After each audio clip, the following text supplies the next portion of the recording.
Olá, turma! Hoje nós retornamos com a unidade 3, falando sobre o continente americano, e hoje nós nos encontramos na aula número 2.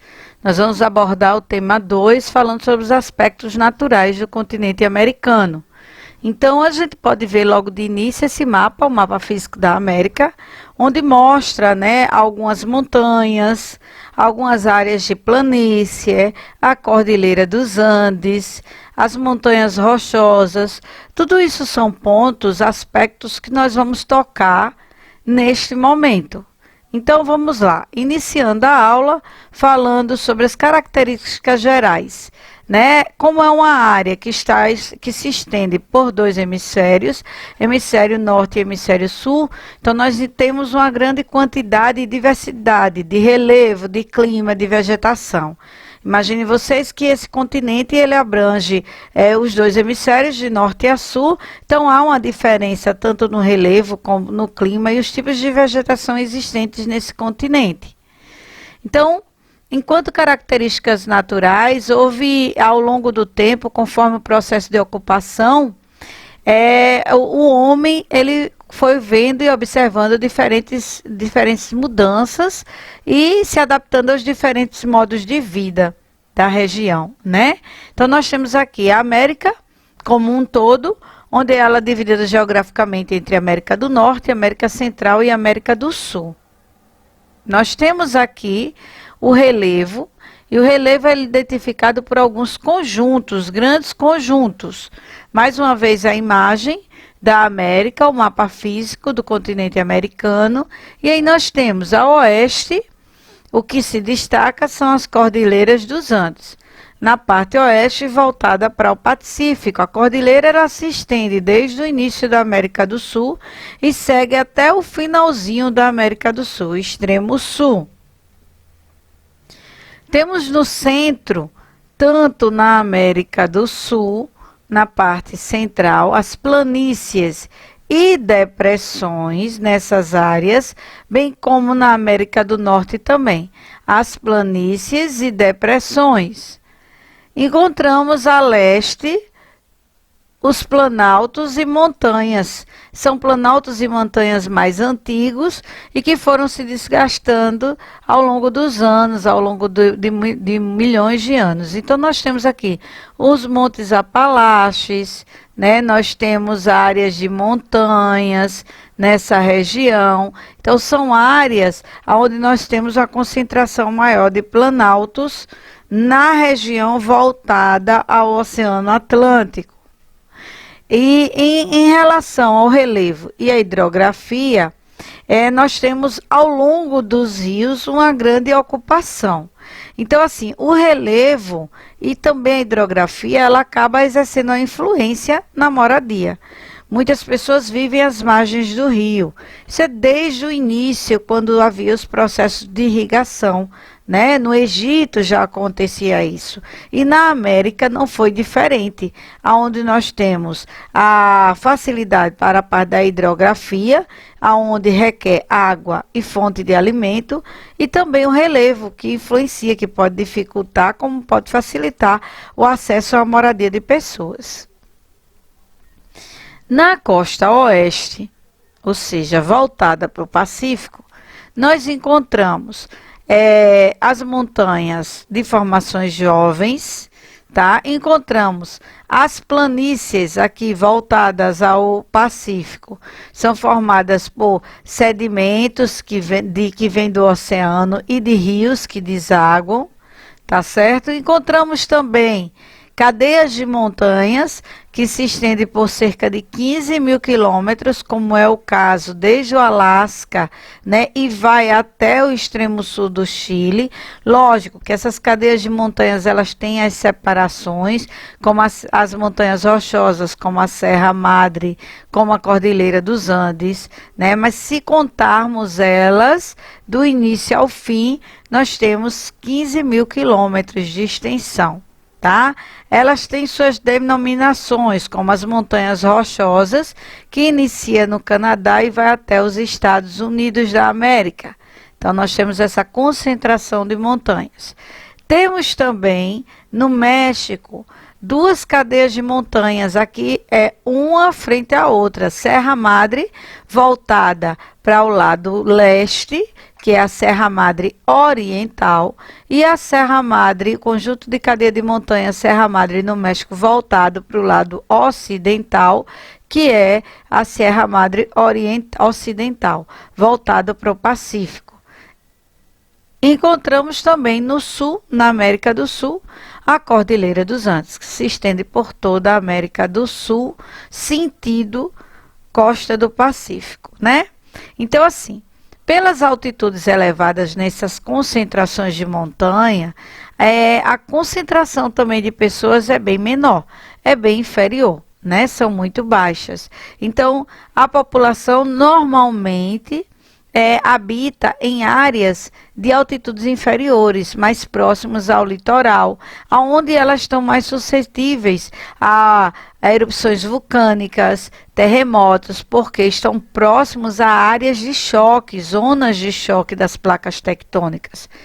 Então, assim, aqui na costa oeste, a gente tem uma incidência muito grande nessas áreas, né, de tremor de terra, nesses países voltados ao Pacífico. Então, por isso, o número é muito grande de tragédia, né, de desastres nessa região, porque boa parte das cidades se concentram nessas áreas próximas ao litoral, em áreas de planície. Já na costa leste, nós encontramos tanto montanhas como planaltos bem antigos que vão se desgastando ao longo de milhões de anos com a ação do vento e da chuva, né? Ou seja, nós temos o famoso intemperismo. E aí nós encontramos as grandes cidades que fazem parte de áreas econômicas aqui na costa leste. Cidades essas que vão se desenvolvendo, tanto do lado do Canadá como dos Estados Unidos, bem como as ilhas também do Oceano Atlântico, que vai se desenvolvendo economicamente. Em relação à questão do relevo, os principais planaltos são: no Canadá, nós temos os chamados planaltos laurencianos, que se estendem nessa região aqui. Nós encontramos os Montes Apalaches nos Estados Unidos. Também nós vamos mostrar já já em outro mapa. E nós encontramos o Planalto das Guianas e o Planalto Brasileiro aqui na América do Sul. Então, nessas áreas aqui, nós encontramos o Planalto das Guianas. Sendo assim, a gente encontra a costa leste, abriga boa parte das cidades desenvolvidas, tanto na agricultura como as áreas industriais, assim como a exploração de mineral também, como ferro e carvão. Bom, as planícies que se concentram e as depressões no centro, né, nas áreas centrais da América. Então, nós temos a planície central na América do Norte, né? Aqui está planície central na América do Norte. Nós aqui, olha aqui as montanhas rochosas e os montes Apalaches, dos quais nós falamos agora há pouco. Temos a planície amazônica e as depressões da Amazônia também. Então, temos aqui a planície amazônica e a planície do Pantanal. E encontramos o que nós chamamos de depressão do Chaco na América do Sul. A depressão do Chaco na América do Sul, ela fica nessa área aqui do extremo sul, né, voltado aqui essa área da Argentina, divisa com o Brasil. Nós temos aqui o Paraguai e nós encontramos aqui essas áreas da Argentina, divisa com Bolívia, então é a área de depressão do Chaco. Quanto ao clima, o clima do continente americano também tem uma grande variedade devido ao tamanho do continente, né? Devido à extensão. E aí a gente pode perceber nesse mapa, determinado por cores, a quantidade de climas existentes na América. Então, em todo o continente, nós temos o equatorial, o tropical, o subtropical, o desértico, semiárido, mediterrâneo, temperado, frio, polar e o frio de montanha. Uma coisa interessante é que de todos esses tipos de clima, o Brasil concentra-se o equatorial, em áreas próximas à linha do Equador, na região amazônica, o clima tropical, que é o clima que predomina no nosso território, o subtropical, que está na região sul, abaixo do Trópico de Capricórnio, e o clima semiárido na região nordeste, mais precisamente no sertão do Nordeste. Então, esses 4 climas, eles são identificados como climas do Brasil, né? Já a vegetação, nós temos aí o mapa, que também apresenta por cores os tipos de vegetações existentes no continente americano. E esses tipos de vegetações nós temos que se destaca como a floresta boreal, a floresta temperada e subtropical, as pradarias, a savana, ou também conhecido como cerrado no nosso território brasileiro. Nós encontramos as florestas tropicais e equatoriais, no caso a Amazônia. Então, no Brasil, a gente encontra floresta temperada e subtropical, ou seja, a par da floresta subtropical, como na Mata das Araucárias. Encontramos as pradarias, que são os campos, as áreas dos campos gaúchos, os pampas gaúchos no sul do Brasil.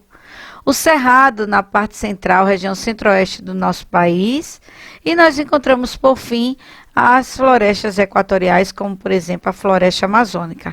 Então, lógico, como se trata de vegetação da América e o nosso país está inserido nela, destaca aí os tipos de vegetações existentes no nosso país. Como é que se aproveita? Como é que é feito esse aproveitamento econômico da vegetação, né? Sabemos que muitas florestas são desmatadas, como é o caso da Amazônia, mas desmatada de forma ilegal. No entanto, algumas florestas temperadas e florestas também boreais são feitas o reflorestamento, onde parte dessa madeira é voltada realmente à extração, né? O extrativismo, principalmente em países como os Estados Unidos e Canadá. Então, são madeiras retiradas, esses pinheiros muito conhecidos nos Estados Unidos, principalmente nos Estados Unidos e Canadá, período do Natal, onde os pinheiros são vendidos, né, para fazer as árvores de Natal. Bem como a madeira também utilizada pelo ambiente frio, não só para a construção de imóveis, como a construção de casas. Temos os campos, os chacos ou campos ou pradarias, né? Nós temos as áreas de taiga, nós temos o cerrado também no território brasileiro. Enfim, há um aproveitamento econômico de um tudo, porque há uma extração em todas essas áreas. Então, nós temos grandes alterações que são significativas, né, para a produção e a economia do mundo. Isso em decorrência de ação do homem. O homem acaba causando, de uma certa forma, além da questão de aumentar o desenvolvimento da economia, mas causa também alguns problemas ambientais, dependendo da área, caso ela não seja programada para um tipo de exploração, né? Então, isso, a ação humana, lógico, ela está vinculada ao aproveitamento econômico desse tipo de vegetação existente na América. Bem, esse assunto é um assunto pequeno, falando sobre os aspectos naturais da América. Finalizamos esse agora e daqui para frente nós vamos seguir para os nossos 2 últimos capítulos da unidade 3. Então, até a próxima aula.